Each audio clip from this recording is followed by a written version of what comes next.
अधिक मास स्नान, ध्यान और संपूर्ण नियम कैसे लिए जाते हैं, आइए इस वीडियो में जानते हैं। बीच में मासिक धर्म या कहीं जाना हो तो किन नियमों का पालन करें और अधिक मास स्नान, ध्यान, व्रत इत्यादि में आपको क्या खाना चाहिए क्या नहीं, इस छोटे से वीडियो में आप जान लेंगे। आप अंत तक बने रहें। जैसा कि आप जानते होंगे, इस बार 2026 में जो यह अधिक मास है, जिसे पुरुषोत्तम मास या लौद मास के रूप में जाना जाता है, कहीं कहीं पर इसे मलीन मास, काला महीना या मलमास के रूप में जाना जाता है। सभी की बोलचाल की भाषा एक ही है, परंतु श्री नारायण ने इसे अपना माह अर्थात अपना नाम दिया है, जो कि अपने आप में हर कार्य की सिद्धि के लिए जाना जाता है। इस बार 2026 में 17 मई 2026 रविवार से अधिक मास हमें प्राप्त हो रहा है और यह 15 जून 2026 दिन सोमवार तक रहेगा।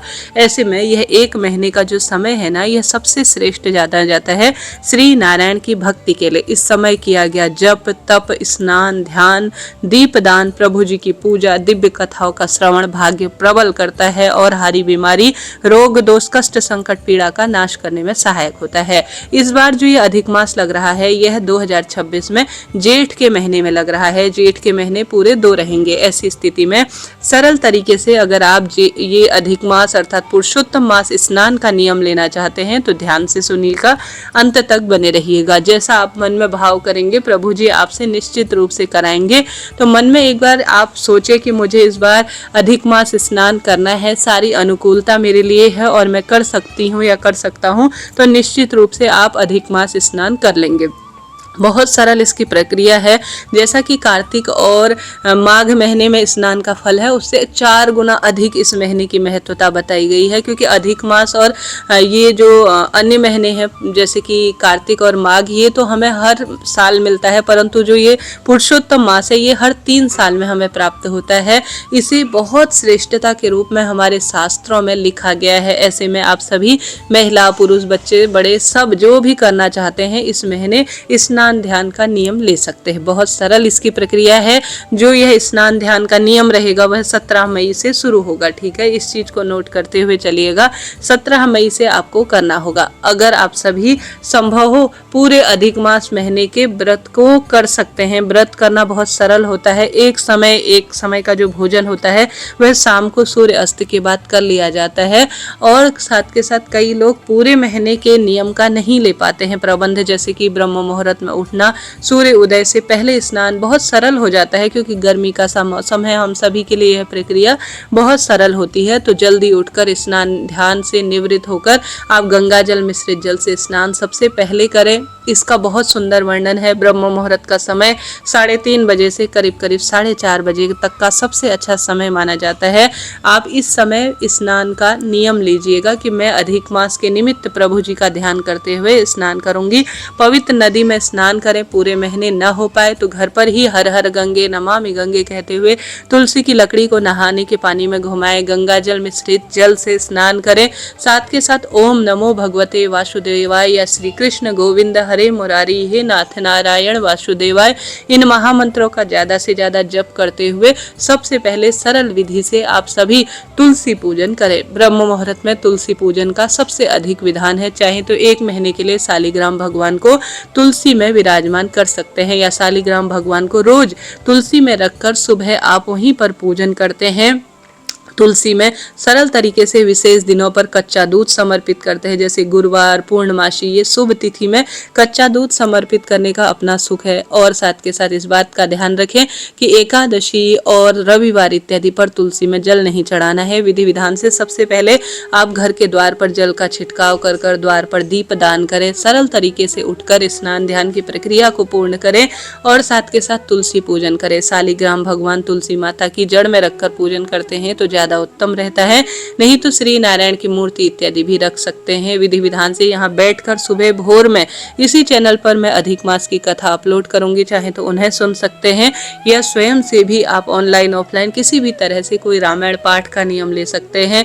पुरुषोत्तम मास की कथा या श्री नारायण की कोई भी ग्रंथ इत्यादि पढ़ सकते हैं। विष्णु सहस्त्र नाम का जाप कर सकते हैं या साथ के साथ विष्णु चालीसा पढ़ सकते हैं। श्री नारायण से संबंधित पद्म पुराण इत्यादि का आप अध्ययन कर सकते हैं। है, यह सब आपकी इच्छा शक्ति सामर्थ्य और समय अनुसार है।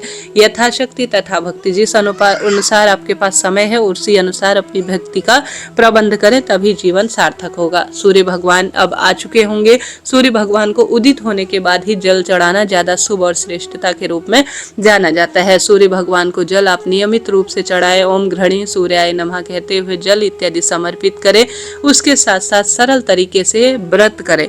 व्रत पूरे महीने का कर सकते हैं, तपस्वी जन करते भी हैं, गृहस्थ महिलाएं भी करती हैं, परंतु पूरे महीने के व्रत का नियम नहीं ले सकते हैं तो इस महीने आने वाली पुरुषोत्तम मास में आने वाली दोनों एकादशी का व्रत करें, पूर्णमासी का व्रत करें, अमावस के निमित्त और साथ के साथ संक्रांति का व्रत, प्रदोष व्रत कर लेते हैं। मासिक शिवरात्रि का ये 5-6 जो टोटल व्रत है इनको भी कर आप पूरे अधिक मास के व्रतों का फल पा सकते हैं। अधिक मास पूरे महीने के व्रत कर रहे हैं तो शाम के समय सूर्य अस्त होने के बाद दिया बाती के साथ अपना व्रत को खोल सकते हैं, परंतु ध्यान रहे पूरे महीने शाम को अगर आप भोजन करेंगे तो शहद दही खाना वर्जित है, शहद खाना पूर्ण रूप से वर्जित है। हाँ, अगर पूजा में आप भगवान को अगर पंचामृत जिसमें शहद समर्पित होता है वह समर्पित करते हैं तो फिर कोई दोष नहीं है, वह प्रसाद है, आप खा सकते हैं, परंतु सामान्य रूप से कांसे के बर्तन में भोजन नहीं करना है। इस चीज का आप ध्यान रखें। और साथ के साथ पूरे दिन भर में फलों का जूस, फल इत्यादि आप ले सकते हैं, कोई दिक्कत की बात नहीं है। जैसा आपके शरीर में क्षमता है उस अनुसार आप कर सकते हैं। बहुत सरल इसकी प्रक्रिया रहती है। इस महीने 33 मालपुए दान करने का प्रावधान है, 33 दीप दान का प्रावधान है, आप सब जानते होंगे। तो यह प्रक्रिया भी आपका भाग्य प्रबल करने में सहायक है। संभव हो तो इन दान में से रोज प्रथम दिन से अंतिम दिन तक कोई ना कोई दान का आप नियम लीजिए। इसका वीडियो 33 जो है चीजें दान करने का क्या है प्रावधान, क्या नियम है, उनको मासिक धर्म में कैसे पूरा करें, इसी वीडियो के नीचे कमेंट्स में पिन है, एक बार आप उस वीडियो को जरूर देख लीजिएगा। 33 घड़े दान करने का भी वीडियो मैंने बना दिया है। इसके साथ साथ कई क्षेत्रों में जैसे कि हमारे यहाँ राजस्थान इत्यादि में कई अन्य क्षेत्रों में भी सरल तरीके से अपने जो बेटी होती है, जमाई होते हैं, ससुराल पक्ष प्रथम बार अधिक मास पुरुषोत्तम मास पड़ता है तो इमरती, कपड़े, मिठाइयाँ, दान दक्षिणा दान की जाती है, क्योंकि शास्त्रों में मामा, भांजा, जमाई, बेटी इनकी महत्वता बहुत अधिक कही गई है। तो ये धर्म कर्म का महीना है, तो इस तरह से आप अपने जमाई के लिए और ससुराल जो बेटी के ससुराल पक्ष है बेटी के लिए इमरती, मिठाई सारी चीजें आप जो है भिजवा सकती हैं। सब इच्छा शक्ति सामर्थ्य आपकी है। तो इस तरह से आपको ये कार्य करने हैं। श्री नारायण की ज्यादा से ज्यादा भक्ति करनी है। घर पर चंदन की सेवा श्री नारायण और महादेव को दीजिए। चंदन, तुलसी की लकड़ी का चंदन घर पर घिसकर श्री नारायण को आप समर्पित करें। घर पर सुंदर तरीके से प्रभु जी की आराधना करें। शालिग्राम भगवान का पूजन करें। यज्ञ हवन करते हैं इस महीने बहुत उत्तम है। रामायण सत्यनारायण व्रत की कथा करवाना, घर पर शिव महापुराण स्वयं से पढ़ना, नित्य प्रतिदिन जैसा आपसे हो राधा राधा नाम जाप करना, श्री शिवाय नमस्तुभ्यम मंत्र का जाप करना, कोई भी मंत्र का जाप आप इस महीने ज्यादा से ज्यादा करें। अन्य महीनों की अपेक्षा इस महीने धर्म, कर्म, जप, तप की महत्वता बहुत अधिक कही गई है। इस महीने यात्राएं करना भी बहुत शुभ माना जाता है, परंतु कोई भी नया व्रत इस समय शुरू नहीं होगा। कोई भी पहले से चलता आ रहा व्रत आप निश्चित रूप से कर सकते हैं, परंतु नया व्रत अब शुरू नहीं किया जाएगा। इस बात का आप ध्यान रखें। पहले से चलते आ रहे कोई कार्य है, कोई व्रत है, सब कर सकते हैं, परंतु भूमि खोदना जैसे भूमि पूजन करना अब नहीं होगा। गृह प्रवेश 1 महीने के लिए बंद होंगे। नई पूजा सामग्री जैसे अपनी बेटी के लिए कोई शादी के लिए कोई कार्ड, निमंत्रण, बेटी देखना और साथ के साथ सगाई करना, इन सब में प्रतिबंध रहेगा फिलहाल 1 महीने के लिए। फिर अधिक मास समाप्त हो जाएगा तो निश्चित रूप से फिर अन्य कार्य हो सकेंगे। तो इस नियम का, इस बात का आप जरूर से ध्यान रखिएगा, तभी आपका व्रत उपवास सफल माना जाएगा। यह नियम आपका सफल माना जाएगा। अगर आप अधिक मास स्नान कर रहे हैं तो शारीरिक संबंध नहीं बनाना है। बैगन, प्याज, लहसुन, तामसिक चीजें, उड़द, मसूर, इन चीजों का पूर्ण रूप से प्रतिबंध कहा जाता है। झूठ, छल, कपट से बिल्कुल दूर रहे। प्रभु जी के चिंतन, आप एक तपस्या के समान कार्य कर रहे हैं तो उन्हीं कार्यों में अपना समय व्यतीत करें, तभी आपका जीवन सार्थक रहेगा और सारा जीवन आपका सफल हो जाएगा। 3 साल बाद यह मौका मिला है आपको। 33 चीजों के दान का आप नियम लीजिए। प्रभु पूजा करें, तुलसी पूजा करें, दीप दान करें। 33 दीप दान कैसे किए जाते हैं इसका वीडियो मैं जल्द ही चैनल पर लाने वाली हूँ। आप चिंता टेंशन बिल्कुल ना करें। इस तरह से आप सभी को सरल तरीके से प्रभु जी का पूजन करना है, स्नान ध्यान करना है। जब अंत अंतिम दिन रहेगा उस दिन आप 33 जो है जो मालपुए होते हैं उनका दान, 33 घड़े का दान कर सकते हैं या 33 ब्राह्मण भोज घर पर करा सकते हैं। यह अलग अलग नियम के तहत कहा गया है। इस महीने पावन पवित्र वृक्षों का सिंचन जैसे आंवला, बड़, पीपल, बेलपत्र इत्यादि को सिंचित करना, उनकी जड़ में जल चढ़ाना, नए वृक्ष अपने घर पर लाकर उन्हें बहुत सुंदर तरीके से आप सिंचित करते हैं तो बहुत सुंदर इसका परिणाम मिलता है। तो कुल मिलाकर इस तरह से आप स्नान ध्यान करें, श्री नारायण की ज्यादा से ज्यादा पूजा करें, महादेव की सुंदर पूजा करें, अपना और अपने परिवार का ध्यान करें, भिक्षुक निर्धन जन जल का दान किसी न किसी स्वरूप में प्याऊ इत्यादि करवाना या किसी न किसी तरह से आप कोई ना कोई कार्य अपनी क्षमता शक्ति सामर्थ्य अनुसार कर सकते हैं। तो इस तरह से यह मैंने आपको अधिक मास स्नान ध्यान की बात बताई।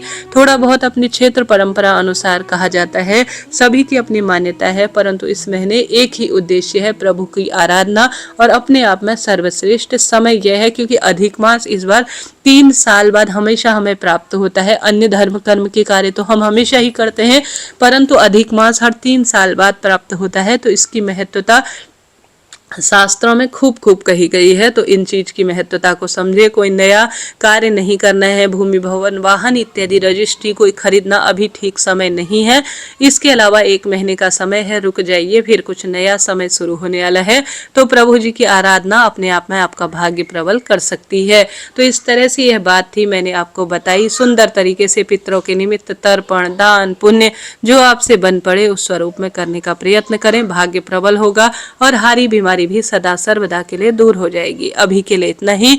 कमेंट्स बॉक्स में जय श्री कृष्णा लिखें, कोई प्रश्न हो आप पूछ सकते हैं। आपका अपना चैनल है, अगर आप कोई भी नियम ले रहे हैं तो अपनी सुविधा अनुसार ही लीजिएगा, बहुत अधिक परेशान या कठिनाई वाले नियम नहीं लेने हैं। बात आती है मासिक धर्म में कैसे अपने व्रत को नियम को करें, कहीं जाना हो तो कैसे करें। देखिए, किसी के घर का भोजन जो है आपको इस महीने नहीं करना है। अगर आप सभी बैसाख ये जो अधिक मास स्नान कर रहे हैं तो इस बात का ध्यान रखें, अपने घर पर ही अपनी शुद्ध सात्विक चीज़ों का भोजन आपको प्रयोग में लेना है। दूसरों के घर का अन्न खाना ठीक नहीं माना जाता है। मासिक धर्म की स्थिति होती है तो तुलसी स्पर्श नहीं करनी, भगवान का पूजन सीधे स्पर्श नहीं करना, मन ही मन मानसिक पूजन करना है, इस बात का ध्यान रखें। और आप जब जो भी नियम है वह आपके 6 दिन जब पूर्ण हो जाए मासिक धर्म के, उससे बाद आप नियम का पालन कर सकते हैं वापस से, और मानसिक पूजा आप कंटिन्यू करें, आपका नियम नहीं टूटेगा। तो मासिक धर्म में इस नियम का ध्यान आप रखें। दीपदान इत्यादि अपने पति अपने बच्चों से आप करवा सकते हैं मासिक धर्म के पूर्ण हो जाने पर, फिर वापस से आप कंटिन्यू कर सकते हैं, परंतु भगवान को सीधे स्पर्श ना करें। स्नान, मानसिक पूजा, जप तप, दिव्य पुस्तक पढ़ना, श्रवण करना, ये सारी चीजें चलती रहेंगी, कोई दिक्कत की बात नहीं है। कहीं यात्रा करनी पड़े तो भी मानसिक पूजा सर्वश्रेष्ठ फल देती है। कहीं पर आपको कोई भी चीज किसी के घर भोजन करना पड़ सकता है इमरजेंसी में, या कोई बात है किसी से आपने कुछ लिया है तो उसका मूल्य जरूर चुकाएं। जैसे किसी का भोजन किया है तो उस घर के मुखिया को उसके कुछ धन राशि देने पर वह सामग्री आप अपने खाते में जोड़ लेते हैं। तो इस नियम का ध्यान जरूर रखें, तभी आपका व्रत उपवास सफल माना जाएगा। आशा है, उम्मीद है अधिक मास से संबंधित ये वीडियो आपके लिए उपयोगी रही होगी। कोई प्रश्न हो आप पूछ सकते हैं, आपका अपना चैनल है। कमेंट्स बॉक्स में जय श्री कृष्णा जरूर लिखें। राधे राधे जी।